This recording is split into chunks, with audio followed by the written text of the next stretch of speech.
నేను స్కూల్లో ఒక టీచర్గా వర్క్ చేయడం ఏంటంటే ఒక డిఎస్సి కోసం టీచర్ అంటే నాకు చాలా ఇష్టం.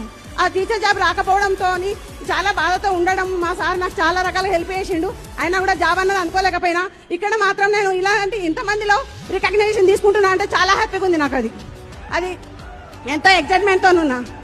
నేను జాబ్ రాలేదన్న కసితోని నేను మా సార్కి హెల్త్ కాపాడిన తర్వాత వితిన్ 15 days లో నేను బ్రాంచ్ డైరెక్టర్ అయినా. అదే మిషన్ 90 days లో స్టార్ లెవెల్కి వెళ్ళినా, మళ్ళీ మిషన్ 90 days లో క్రౌన్ లెవెల్కి వెళ్ళినా. ఫస్ట్ నేను స్టేజ్ వచ్చేసి ఇక్కడ క్రౌన్ లెవెల్లో అవార్డు తీసుకున్నా. నెక్స్ట్ ఇప్పుడు యూసిటీ లెవెల్లో నేను రికగ్నిషన్ తీసుకుంటున్నా అంటే నాకు చాలా హ్యాపీగా ఉంది. ఇది వితిన్ 8 months నేను తీసుకున్న జీతం. ఫస్ట్ జీతం వచ్చేసి 750 రూపాయలు. నెక్స్ట్ లాస్ట్ చెక్ వచ్చేసి 72,996 రూపాయలు అండి. అది చాలా హ్యాపీగా ఉంది నాకు.